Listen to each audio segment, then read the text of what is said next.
The broadcast is now starting. All attendees are in listen-only mode. Hi, good afternoon and welcome everyone. My name is Aubrey McLaughlin. I'm the Associate Director of Events and Professional Programs for the University of Maryland Alumni Association. We're excited you're able to join us for today's webinar, Career Transitions, How to Change Lanes or Advance Forward with Ease, presented by Lakeisha Mathews. This webinar is part of the Alumni Association's Professional Development webinar series, in which we hope to provide thought-provoking and valuable content that will help alumni like you achieve your personal and professional goals. We have a lot of information to cover today, but we will be taking questions at the end of the webinar. Please feel free to submit any questions you have using the question box located in the GoToWebinar control panel. A recording and slides from today's webinar will be available and shared following today's session. Our host, Lakeisha Mathews, is the Director of Career and Professional Development of the Career and Professional Development Center at the University of Baltimore. She formerly served as the Associate Director of Career Services at the University of Maryland University College and as Assistant Director for Alumni and Graduate Students at the Loyola University Maryland Career Center. Lakeisha is also the owner of a career coaching business called Write Resumes and Career Coaching, LLC, which she launched in 2012. Write Resumes and Career Coaching serves entry-level and mid-career professionals in the DC metro area and specializes in resume writing, career planning, and strategy and professional development seminars. Ms. Mathews holds several industry certifications as Certified Professional Career Coach, Certified Professional Resume Writer, Global Career Development Facilitator, Certified Career Services Provider, Certified Business and Employer Services Professional, and is certified to teach etiquette to adults and professionals. She received her Master's of Science in Human Resource Development from Towson University and has a Bachelor of Arts in Communication from the University of Maryland. Lakeisha is currently pursuing her doctorate in Education and Higher Education Leadership and Innovation from Wilmington University. Lakeisha is a published author and thought leader in the field of career services. In 2016, she co-authored a chapter in the book Find Your Fit that's published by the Association of Talent Development. She's currently serving as the trustee for higher education career counselors and educators for the National Career Development Association, the largest career development association in the world. In 2011, she served as president of the Maryland Career Development Association, and most recently, Lakeisha joined our alumni board for our newest alumni network, the TERP Entrepreneur Network. And now we'll get started. Lakeisha, take it away. Awesome. Thank you so much, Aubrey, and hello to all of my fellow TERPs. I want to thank the University of Maryland Alumni Association for having me today. Regardless of where you are, I hope you have good weather as we do here today in Maryland after a very, very cold week on last week with those sub-zero temperatures. So I am here today to talk about career transitions, one of my favorite topics, because most of my work in higher education has been with adult learners, graduate students, alumni, or adults returning back seeking to move their careers forward. So we have a lot to cover, like Aubrey said, so I'm going to go ahead and dive in. And our goal is to leave enough time for folks to ask questions at the end. So in the meantime, feel free, if you like, to type questions into the chat box. Aubrey is going to keep track of that, but we will open it up for Q&A at the end. So Aubrey read my bio, but there are a few other things you may just want to know about me. I am a wife and a mom. I've been married going on 14 years, June 5th, and I have a 7-year-old who's in the 2nd grade who keeps me very, very busy, and I do not understand the math that she is learning because they are teaching math in different ways than I learned math, but she loves math. I also have a Yorkie named Blue. We just got him. He's about 9 months old. I am a Baltimore native. I don't live in Baltimore anymore. I live in Howard County, but I love working in Baltimore City at the University of Baltimore, and I am a big Ravens fan. Go Ravens. And last but not least, the book that Aubrey mentioned, Find Your Fit, that I had the wonderful opportunity to co-author, is right up there on the screen. This book was published by the Association of Training and Development, ATD, and I had the wonderful opportunity to write chapter 1. So after today's webinar, if you feel like you really want to dive in and do the work that it takes to make a really solid career transition, I encourage you to go to Amazon or to ATD's website and just type in Find Your Fit and grab yourself a copy of the book. So let's dive right into career transitions. Before we can even start to talk about how to make a career transition, it's very important to get into the mindset and the headspace of what it takes to make a career transition. As I mentioned, I've worked with experienced professionals my entire career, and a lot of the times people come in and say they're ready to do something, but they don't know why they want to do it, or they're not sure where they want to go, or they don't realize that it is a dream and an idea, but they're really not ready at this time. So before we can even get into the steps to make a good career transition, I want us to get into the frame of mind of what it takes to transition your career. And I love the quote up above that says, aim for the sky, but move slowly, enjoying every step along the way. It is all those little steps that make the journey complete. And your career is, in fact, a journey, and a transition is just another stop on that journey. But I love the fact that it says move slowly. Really think about what it is you're trying to accomplish. And that's what my goal is today, to help you think about how to accomplish a career transition, what you want to accomplish, what are your outcomes in making a change.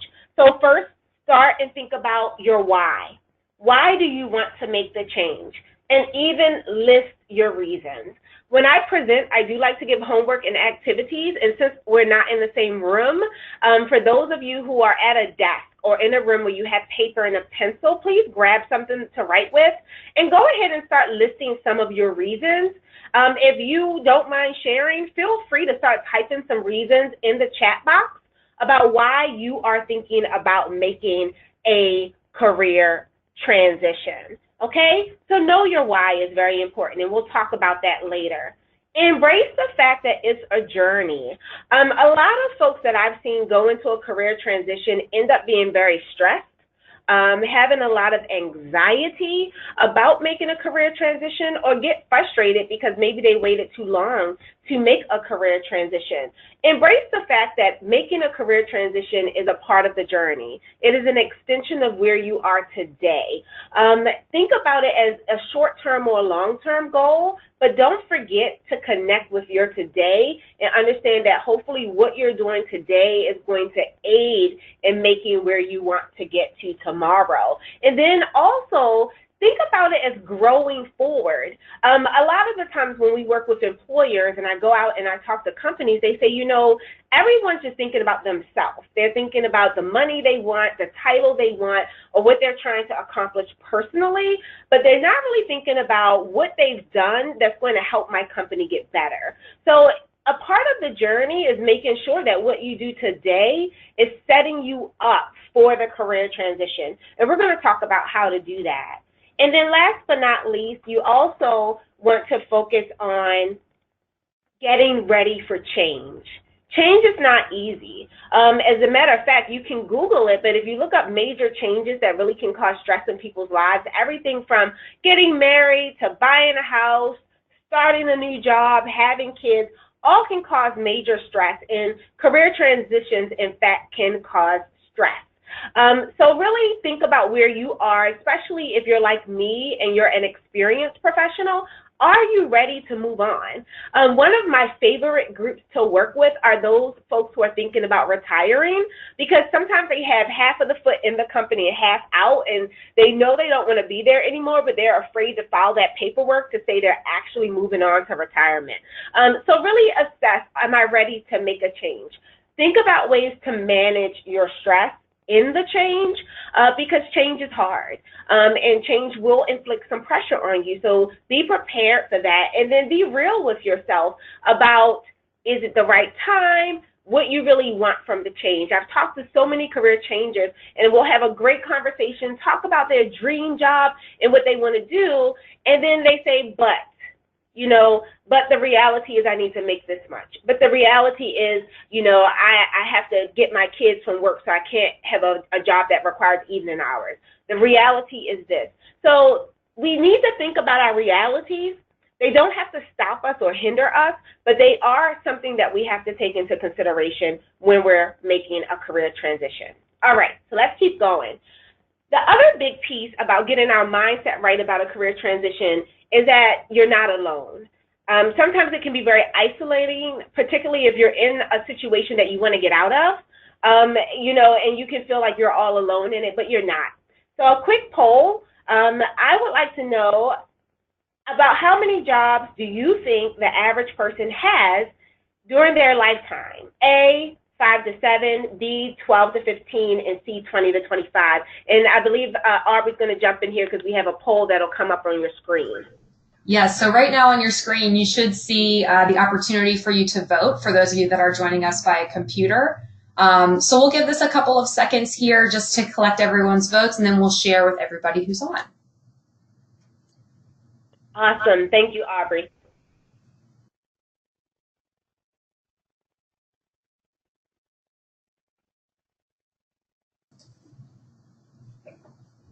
All right, just about a couple more seconds here. Any last minute guesses? All right, and so now we will share. It looks like about 55% of the people who are joining us today say 5 to 7, 39% say 12 to 15, and 7% say 20 to 25. Awesome. Thanks to everybody for sharing. So the correct answer is, dun, dun, dun, B, 12 to 15. There's a great blog out there by Scott, a gentleman named Scott Marker. It's a LinkedIn blog, and he pulled some data from the Department of Labor, the Statistics Bureau, and it's right now about 12 to 15. But here's the caveat. A job could mean a career, it could mean an industry, it could mean an actual job. But the thing is, most of us are going to move and transition throughout our careers. We're no longer in the era of baby boomers where you get in that company at the entry level and you stay there for your entire career. That's no longer what's happening. Most of us are going to move, and many who are millennials are going to move many, many times. I have a graduate assistant in the design and marketing field. She left our office about 2 years ago. She's already had on her 3rd job, and that's not counting the 2 internships she had when she was here. So people are moving, and the younger millennials, you all will definitely have a lot of momentum throughout your career. And the thing you want to do is, it's not so much the moving, because employers are starting to become more accepting of that, but it's making sure that you're making the right moves. I think that is the greater issue now. So am I making the right career transition? All right. So what are the 4 things I recommend that you think about when it comes to making a career transition? So here's the thing. When I really sat back and thought about what to share with you today, I could spend a lot of time talking to you about your resume or a job search, but there are millions of books out there on that, blogs, TED Talks. What I really wanted to help you with today is the overarching strategy and reflection that helps you make a strong career transition, that also helps you make the correct career transition. A lot of people end up making a jump, and what you do is you go from the pan into the fire, right? The frying pan into the fire, because you don't take time to really reflect and plan your career transition. So you jump, but then you get into a situation where you realize this isn't what I want either. So my job today is to prevent that from happening. And I think there are 4 things that you should consider to prevent that from happening. Number 1, know your why, and we're going to dive into that. Number 2, define your goal. Number 3, develop a plan. And number 4, enhance your brand. So let's dive in. Knowing your why, okay? The first thing I recommend a career transitioner do is think about, what am I trying to do? A lot of the times for some of us, we're just moving on emotion. We are uncomfortable where we are, we're frustrated, or we want more, but that's not enough. We need to really identify what our goal is here and our why in order to be strategic about the how. So I have 4 buckets that I have seen people who are transitioning fall into. 1, a career changer. 2, a career advancer. 3, a career launcher. And 4, a career reentrant. And I will define them, and then we're going to do a poll to see where we're all falling on this call. A career changer, I would say, is an experienced professional that has decided that they want to really change their industry or function, right? You just want to do something different, and you know you have some of the skills for it, or maybe all of the skills, but it's definitely not the same thing that you've been doing. A career advancer, on the other hand, wants to pretty much stay in the same industry or function, but they're ready to move up. They want more responsibility, maybe some managing of people, maybe just a higher salary and widening of their capacity. Then there's the career launcher. This is the alum who is really trying to enter a field. Maybe you went to grad school straight from undergrad, you don't have much experience, and you're trying to launch a career. And then there's the career reentrant. Maybe you had to take some time off, take care of a loved one, take care of your children. Maybe you traveled, whatever it is, you were in some sort of career and industry, then you stopped, and now you're trying to re-enter. So I'm going to turn it over to Aubrey, and I'd love to know who's on the call today. Which bucket do you see yourself in? Perfect. Thanks, Lakeisha. And so we just launched another poll here. So for those of you who are tuned into us from your laptops, from your computers, please identify as one of these so we can have an idea of who is in our audience. We'll give this about another 20 seconds here to collect some responses, and then we'll share. Thank you, Aubrey.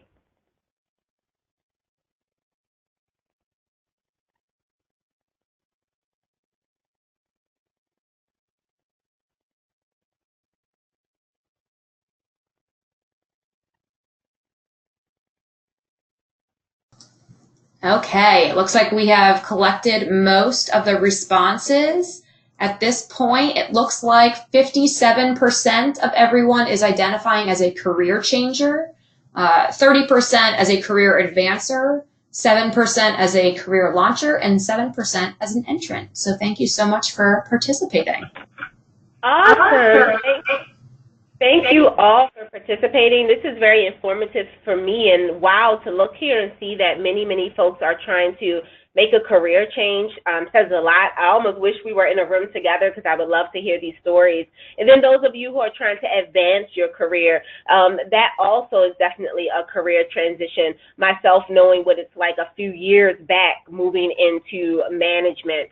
And then it looks like we do have a small percent that are trying to enter or launch careers. Again, another transitions that you want to be reflective about and really understand your why. So very good. And what we can see here is that we're not alone, right? Look at where we're falling. There are other Terps out there, other University of Maryland alum who are in the same bucket. The stories might be different, but the journeys are very similar in some ways. All right, so now we have at least a part of our why identified. The other piece is to then really do some deeper reflection, and you'll have to do this on your own when you have time. But I have a colleague that works for me on the board of the National Career Development Association named Spencer Niles, and he's done some work on career flow, just the flow of how we all handle the different demands of work. And he uses a metaphor of a river, and he says that just like a river, our careers have times when they're like the white water rapids. Our careers have times when it's like the still water. Then there's some times when it's just a steady current. And then we have twists and bends. If you'd like to share, feel free to jump into the chat box and just kind of throw up where you are in your journey or your river. But the one thing I want people to always think about, whether you're making a career change or trying to advance or launch, is sort of what is the ebb and flow of your career right now? Because sometimes that speaks to people wanting to make a transition. And what you want to avoid is being in your whitewater rapid season and thinking that that indicates a transition is needed, because sometimes that career chaos is just for a season, and it doesn't mean you need to move. I've seen people, when they're in some of the more demanding places on their journey, really make some bad career transitions and decisions because emotions are heightened. So again, I see some people coming in. Some people are saying they're in the still water, twists and bends I see. Awesome. Keep on sharing down there. I want to see those and where folks feel that they are at. I think that's really important. So just remember today, maybe get a cup of coffee, some tea, and sit down and think about career flow. And if you thought about your career as a river, where are you on that journey? Are you in a rapid water time, still waters, steady currents, twists and bends? And what about that place that you're in is sort of unctioning you to transitioning? And the thing about it is, it's good if you want to make a transition, but what's even more important is the why, and identifying that why you want to make that transition. And thank you. I see some people saying retiring, some people saying twists and bends. Awesome. Thank you for sharing there. Okay, so we've talked a little bit about the why, and the next piece in our model here is to define your goal. So after you've identified your bucket, career changer or advancer, and thought deeply about your why and where you are in your career, now it's time to actually define the goal.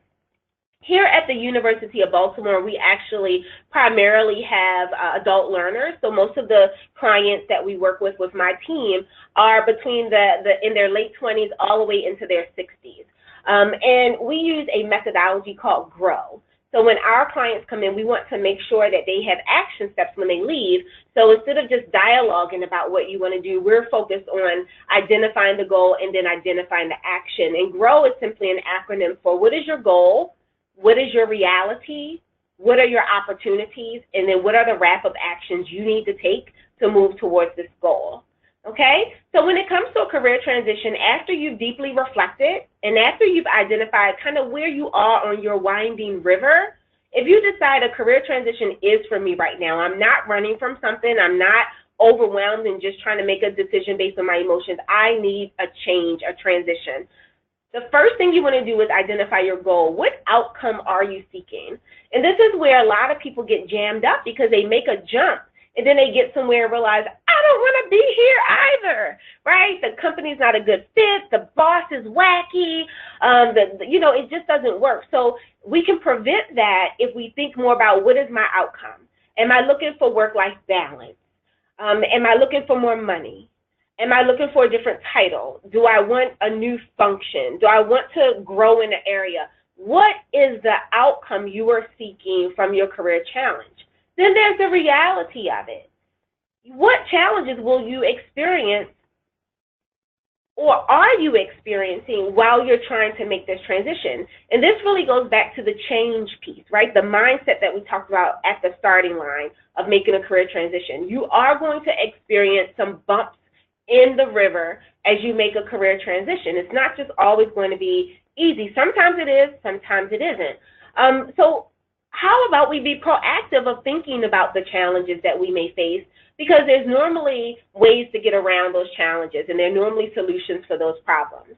Next, we want to think about all of our options. And as a certified career coach, this is my favorite part, one of my favorite parts, because a lot of the times we are limiting ourselves because we're only familiar with our family's careers, our spouses, our mentors, or our industry, and we can't think out of the box. And this is where a career coach or a mentor can be very helpful to help you think about your goal and think about all of the options. I always say have a plan A, a plan B, and a plan C. And I do this for myself. I say tomorrow, if higher education blows up or they come and give us our pink slips, what would my next go-to be where I will be fulfilled working just as I'm fulfilled here in this role in career services. So you want to think of all your options and then sort of rank them. That's one of my favorite conversations that I love having with professionals, because we limit ourselves a lot of the times when there are many, many options and opportunities of how we can weave together our life and our rivers. You know, that one individual out there who said you're thinking about retiring,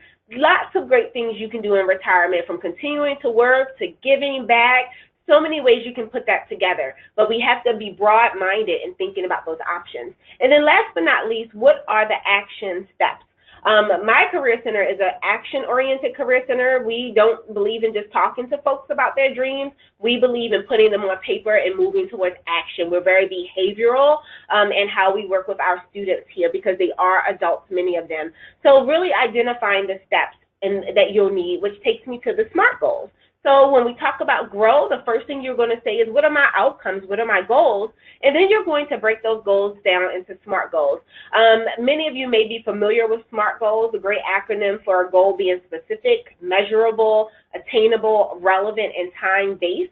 Really good tool to help you work towards your goal. So if you're one of those folks with a piece of paper in front of you right now and a pencil, I want you to get down one career goal that you may have, or one area transition you might think you want to make, and then right underneath it in a list, SMART.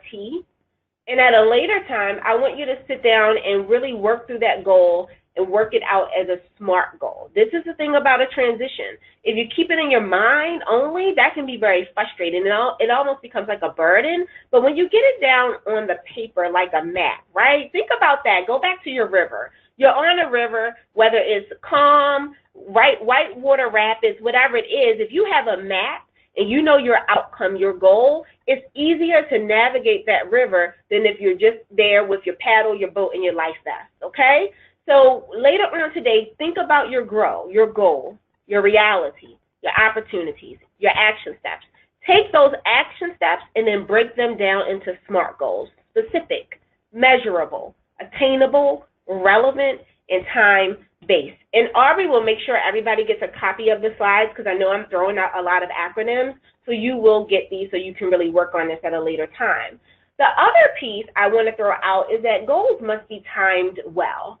And I have found that as I've gotten older and as I have, my family has expanded and I have more responsibilities, it's not like it was in my early 20s where I could just jump into a career goal and switch lanes quickly. I have other people who rely on me. I have things I have to consider, and I have to start thinking more now, what's a short-term and what's a long-term goal? It's not really about giving up goals, but it's about, is this the right timing for it? Is this the right place for it, or is that something further down the road? And again, mapping that out on paper, having that plan and knowing what you want the outcomes to be. All right, so what I would love to do, I know a lot of people do not like silence, but again, I'm a very interactive facilitator, and the biggest part of career coaching is action. So if you do have a piece of paper and a pen, grab it. If you don't, I just want you to close your eyes and reflect if you can. If you are driving, do not close your eyes, because that would not be good. But I want you to start trying to write out an overall goal statement for where you are in your career right now. So if you know you want to make a transition, whether it was changing, advancing, launching, or being an entrant, why do you want to do that? What is it you want to do? When and how do you want to do it? I know you don't have all the answers now, but free writing this out is a very therapeutic process, and that can help you clarify. So I'm going to actually set my phone for about 30 seconds. So let's try 30 seconds, okay? And I want you to just take a minute and just start free writing about either the what, the why, the how, or the when, okay? So I have my phone set, and I am watching this. I have it set for just 30 seconds. Think about or free write out the what, the how, the why, or the when you would like to make a career transition.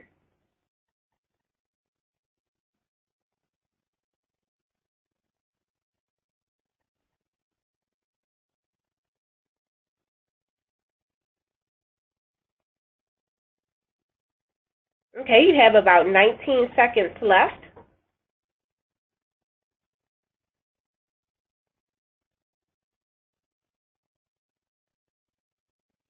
About 5 seconds left.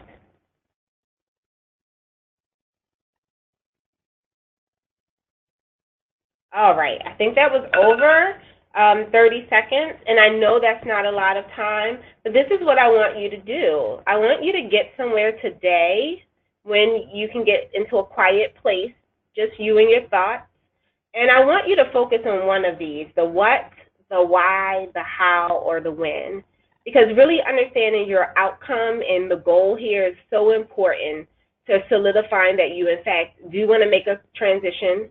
It is now that you want to make it, and you have an idea of what type of career transition it is you would like to make. Okay, let's go into the third piece of our puzzle here. We've talked about knowing your why, defining your goal. Now let's move into developing that plan. Now, most people will focus on the job search, the job search, the job search. I'm going to back up and say focus more on growth and self-development, because I believe firmly if you know your strengths, if you work on mastering your strengths, you will fall and find the right place to be at the right time, and you will be ready to step into that new role. And I call this career planning, not career management. In today's globalized world, you can no longer manage your career. You can't predict it. You can't even dictate it. But what you can do is plan and then embrace the future as it comes with adaptability and flexibility. So there are 4 pieces to career planning once you know you want to make a transition. The first is really around knowledge, skills, and abilities. So learning development.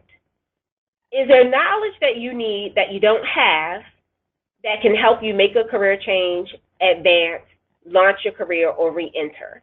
Really giving some critical thought to what you should be reading, reviewing, and the information you should be aware of out there to do this. A lot of people want to be managers, but you don't follow the trends in your industry. You don't read about leadership and how to manage people, how to motivate people. Do you have any knowledge gaps? Number 2, your PDP, as I like to call it, or your professional development plan. Are there any abilities that you need to have for this new role, okay? And ability doesn't mean it's something you're doing now. It just means that you have the capability to do that, right? Have you identified those things? Have you looked at job descriptions and looked at the gaps and things you do on your job now versus on the job that you're trying to attain? Because you'll need to address those in preparation for your interview and so forth. Number 3, the competency development plan. This, in fact, are the skills that you must have to do the new job, right? Some of you, especially those who are trying to make a career change, might need to pick up some new skills that you actually have proof that you have used, right? You can't tell someone, oh, I'm good at budgeting. They probably want to know that you have done some budgeting, right? But you can tell someone, I'm ready to be a leader, all right? That's more of a learning domain and a professional development domain where you have the ability to do it. You just haven't had the opportunity. So identify the areas, the things you need to know, the things you need to have the ability to do, and then the things that you must have on your resume that you have done. I call them evidence or artifacts that you can talk about during an interview for proof that you qualify.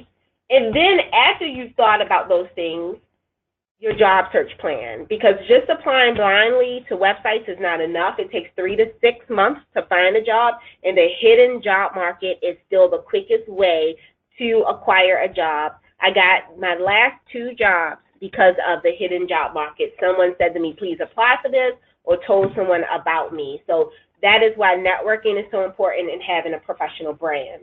Now, for those who are a little lost saying, I don't even know where to start with all of that, right? For some of us, that's all really cool. We love to dive in to learning and growing forward. And for others of us, you know, maybe you're more of a visual learner or more of an experiential learner. Something that can help you is thinking about what makes people career ready and what employers are looking for. So the National Association of Colleges and Employers has really done a lot of research on what employers are looking for, and these are the competency domains that they identify: critical thinking, digital technology, oral and written communication, teamwork and collaboration, professionalism, leadership, global and intercultural fluency, and knowing how to manage your career. I would say planning, but they say manage.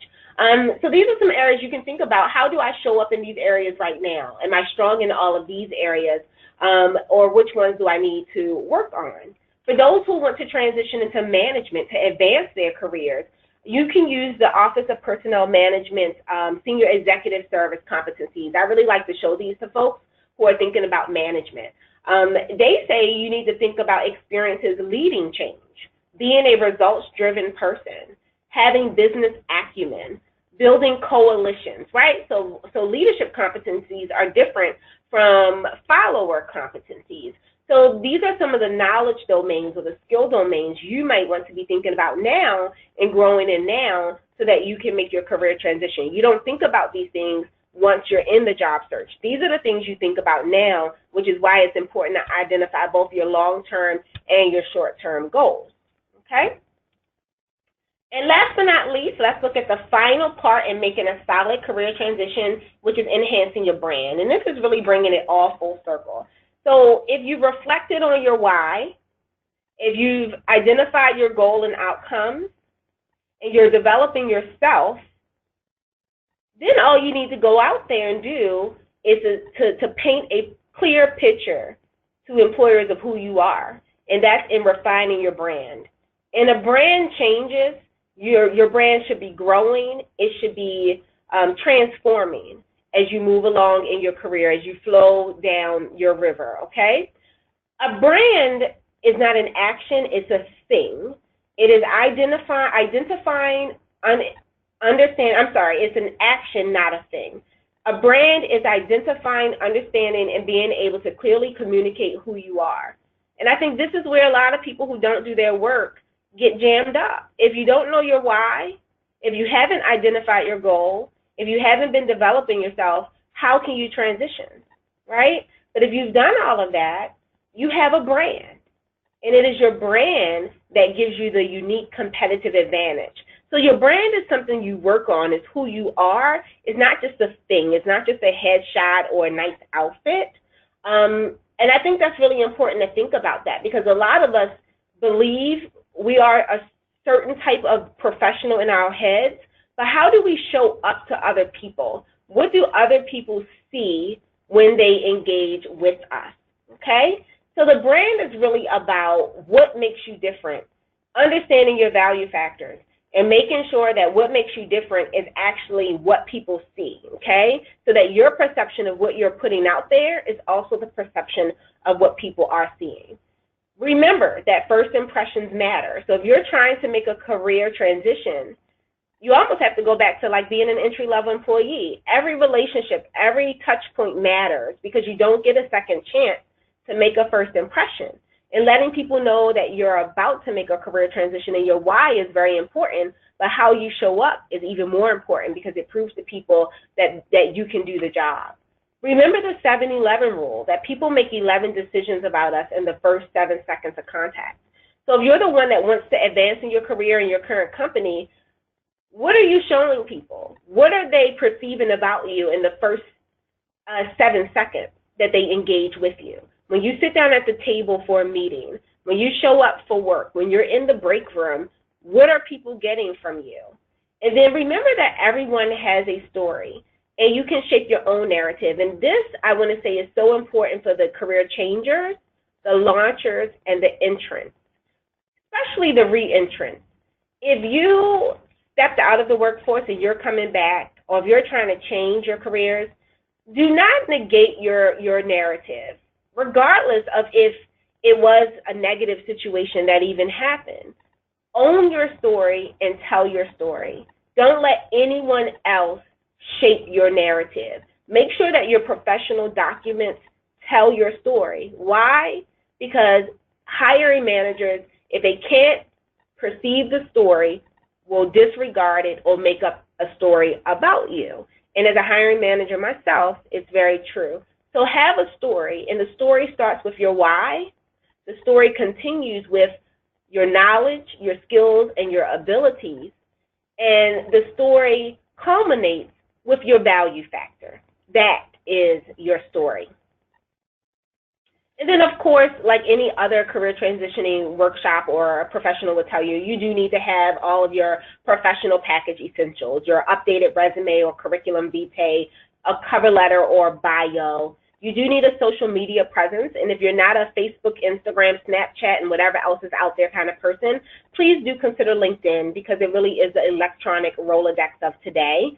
You need references and testimonials. As you go throughout your career, sometimes, we lose contact with those mentors that we had initially. You need to be continuously building those throughout your career and trying your best to maintain positive relationships with people who manage you so that you're still collecting testimonials of your work. And I love LinkedIn for that. If you take a look at my LinkedIn, you'll see clients of mine, subordinates that I've managed, and peers and people who have managed me and what they say about me. And then organizational and community involvement. I think that this is definitely something that can set people apart. I am privileged to work at an organization where many of our students and faculty are committed to social justice. But I think when you go out there, particularly those of us who live in urban areas, people are looking to see that you are involved, that you're making a difference in your community as well. All pieces of your professional package. All right, so all together today, we talked about knowing your why, defining your goal, developing a plan, and enhancing your brand. If there's anything that you leave with that I've said today, and I hope you have some golden nugget. If we were in a room together, I would go around and have everyone share their one takeaway. But I hope you leave with understanding how important your why is, how important it is to clarify your goals and the outcomes that you want from a career transition, and to grow forward by developing yourself and garnering the knowledge, skills, and abilities you will need to execute a job search plan and to really make this transition. In closing, there we go. In closing, what you see up there now is my company's name, Write Resumes and Career Coaching.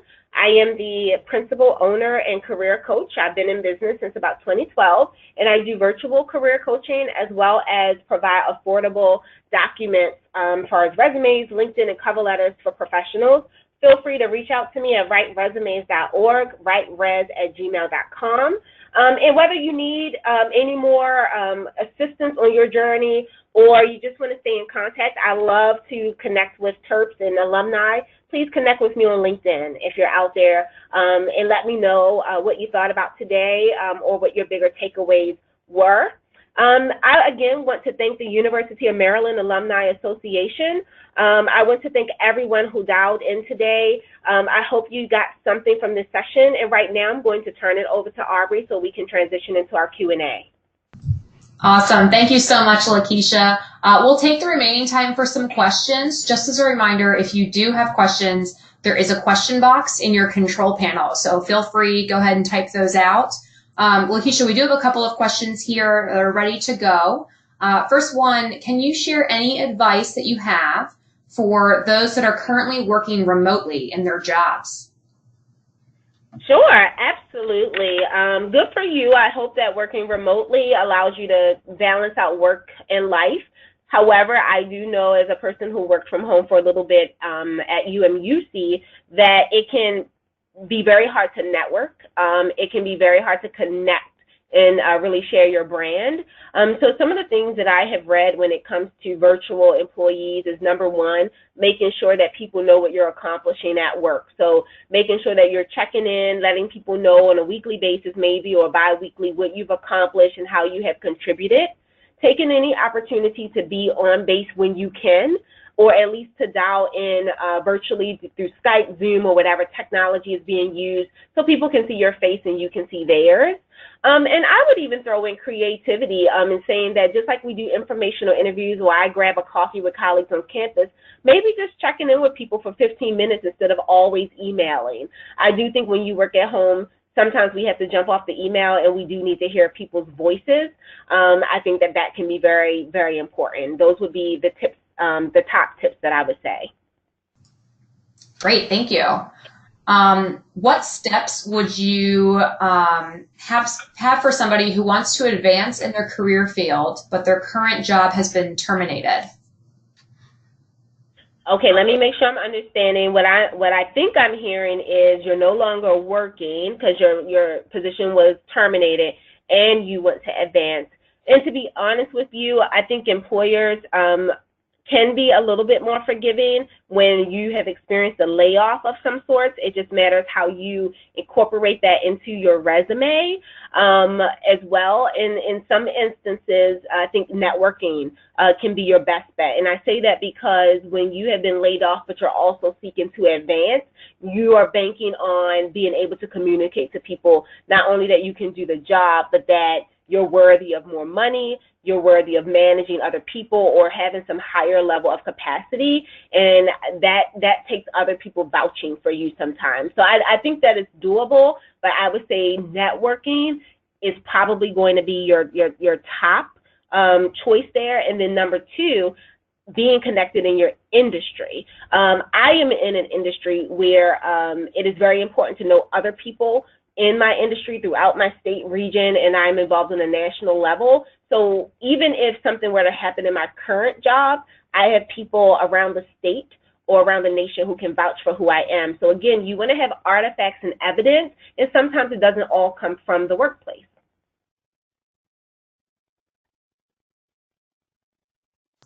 Any other questions, Aubrey? Yes, we do have a couple of questions. Thank you so much. So how would you recommend that we tackle job descriptions that often call for more direct experience than we actually have? Yeah, this one is fun. Thank you for whoever answered that question.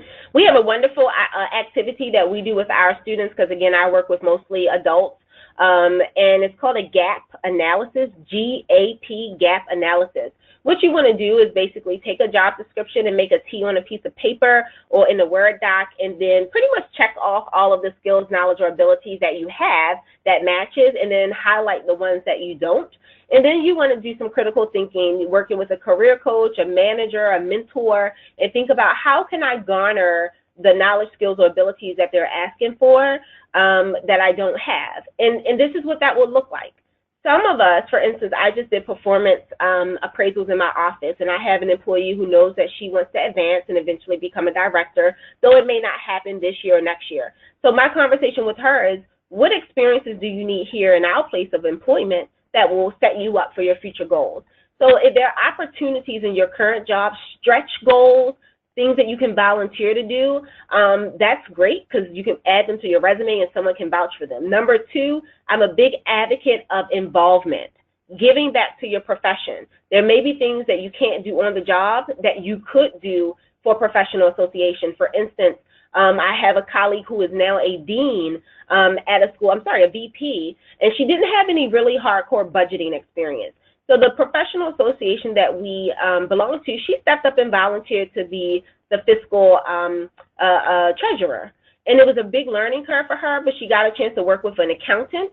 She got a chance to work with taxes for a nonprofit, and she got a chance to really manage a budget from a high-level perspective. And it obviously paid off because she has advanced. And then number three, sometimes it's just about professional development, right? Webinars, books, journals, industry information that's out there that can help you build those skills. Wonderful. Thank you. We have a question about how is it best to explain a layoff that was out of your control and not performance related? Awesome. Actually, I think that is the best way to. In today's world, I think after 2008, and I've been in career services since the recession, I think employers are definitely more sensitive now that companies are coming and going. Companies are laying off and hiring. It's something consistent. Look what just happened with the federal government. I would be not surprised if employers start to see more federal employees applying. And I think that they wouldn't be adverse to hearing, there's instability right now in my industry and I'm seeking to move on. I think the main thing is having that narrative of knowing why the company did that and what was going on. And I think that as a hiring manager myself, I am okay with that. We know that people can control things like layoffs, but what can help you there, if you have your performance appraisals, if you ask for reference letters from your managers, ask people to give you recommendations on LinkedIn. You can even put quotes on your resume in certain kinds of ways of what other people say about you. And then some people even choose to say on their resume, in parentheses, laid off, and to put a note about that or to explain that in a cover letter. It really is one of those things I would recommend you talk to a mentor or someone in HR or a career coach or resume writer about, because you do want to be strategic in how you do it. But anybody who's seeking a career, new transition, and you're not currently working, you must have a narrative of how you're going to explain that. Great, thank you. Our next question is, as a career professional with over 20 years of experience, how do you rebrand yourself with no other experience? Okay, so I think what I'm hearing is maybe I'm making a career change. I've been in the same field. So the first thing we want to do is recognize that this is actually a good thing, because the hope is that you've been in the field, and you may have even been in the same position, but you've been growing, you've been learning. The experience in itself is a good thing. You shouldn't discount that as something negative. I think that those of us who've been in our industries for 10 plus years, or in our roles 10 plus years, where we can go wrong in our narrative is we aren't growing and learning, and we're not up to date on what's happening in our industry. But if you've been keeping up to date in your industry, if you're a top performer on the job, it does not matter that you've been there for a while. Tell your story. You should have accomplishment upon accomplishment, evidence upon evidence, and example upon example of how you have helped that company to be successful. So again, it's about your narrative and telling your story through a positive lens, and not letting anyone else tell your story. Thank you so much, Lakeisha. We have a more of an individual situational question here. So this alum is looking to transition from a nonprofit to a for-profit and go from education to sustainability. So they're relying on their business school experience as the jumping off point, but they want to have other viable options to still transition. So how might this person make their brand attractive to employers given their lack of experience in sustainability and in for-profit environments? Great question. I love these kind of cases. So I don't have enough time to really go in detail, but the first high-level things is that there's a great guy by the name of Dick Bowles. He's no longer with us. He passed away a couple of years ago, but he's a big guru in my industry. He wrote a book that some may have heard of called What Color is Your Parachute? But he has some other books, and in one of his other books, he talks about making a career change. And he says that there are two structured ways you do this. You change your company first, but keep the same job, or you change your job but in the same company. And that really is the safest way sometimes to make a career change. So I want to work in a sustainability job, but right now I'm doing, accounting. Is get a job as an accountant in a sustainability firm first, and then transition into another function in that firm, right? Or stay in the same company, and if they have a sustainability department or similar, try to transition there before you change companies. Now, that's not always the case. The nonprofit world is a very unique world. It's hard to enter a nonprofit world, and it can be hard to break out of a nonprofit world. But I would say really thinking carefully about, can you stay in your same function and change to a company that focuses on sustainability would be an option. I would say number two, networking is going to be key, especially in the sustainability arena, because it's going to be such a unique industry that there has to be some professional associations out there. There has to be dialogue about that on LinkedIn that you can tap into, or even going to some sort of local regional conference, and just meeting the right person can then connect you to 5 other people, and so on, okay? So those are some of the things. And then the last piece is starting to pick up on obviously reading and staying up to date in that area, but starting to find some sort of avenue to focus on sustainability. In the nonprofit world, there are tons of nonprofits that focus on sustainability. So if you can't switch to get a job there, maybe you could volunteer with a nonprofit that focuses on sustainability as step one. Great, thank you so much. A couple more questions here. What advice do you have when networking to make it results-oriented? Often networking is emphasized, but it's challenging to see the results leading to any job or career opportunities. Absolutely. So I am an introvert, believe it or not. I'm definitely an introvert by nature, but I have grown to love networking. In my role here at UB, I have to do a lot of networking with organizations, employers, and workforce development to build opportunities for our students, and I've become a fan of it. And I say a couple of things. Number one, know your personality. So don't overwhelm yourself with networking. If you're not an event person going to networking events, that's not how you should do it. I really networked a lot by involvement initially. Now I do go to a lot of networking events, but sometimes it's just getting involved and meeting one or two people. It could be as simple as meeting one person and saying, do you know anybody else I should talk to? And meeting up with people by coffee or doing a 15-minute informational interview by phone. The second key thing to think about with networking is, are there organizations or events that you should be going to or attending that can put you before the right people? But the key is to think about the outcome that you want. The key is having a good professional pitch and knowing your why. And the key is also, what can you give back? Networking is all about building a relationship. When I leave a conference today, I'm not looking for 20, 25, 30 business cards. Sometimes when I do these workshops, I leave with like 50, but there are always only 3 or 5 where I know this person is going to add value to my network, and I know I can add value to their network. So those are some of the keys. And I'll say this. I think the challenge sometimes is most of us don't network until we're ready to make the transition. Networking should be a part of your job, your professional development plan. You should always be expanding your network. You should always be meeting people in your network, but make it fit to you. If you don't have the time, if you don't have the resources to be out at different functions, volunteer. Volunteer in your company. Sometimes networking is just about volunteering in your company, getting to know other people in other departments, okay? So it can be as broad or as small as you want it to be, but you should be doing it, we all should be doing it actively all the time. Great. Thank you so much, Lakeisha. We have, I think, time for one more question here. So final question today. What guidance can you offer for individuals that are coming from consulting backgrounds, working on various projects within nonlinear management, and branding themselves for other specific roles? Oh, wow. This is a good one. I'm actually reading a book right now on executive coaching. So the first thing that I want to say is that sometimes some jobs put us in such a niche area that it is very hard to reverse out of it. So the first thing I'll say to anybody doing consulting, or those of you who've started your own businesses and then realize, oh, I want, benefits from a company, I'm going to go back. It's a very hard transition to make. I would probably say networking, and I know you guys are like, oh my gosh, if she says networking one more time, I'm going to just fall out my chair. But I'll be very honest with you. The easiest way is having people who know your skills and can vouch for you and can put you into a position.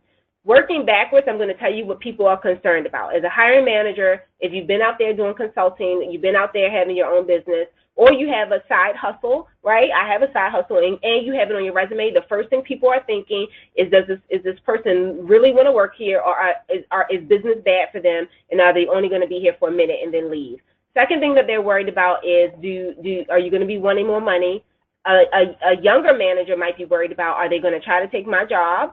Are they going to be able to follow my lead, right? Because as a consultant and an entrepreneur, you're kind of your own boss.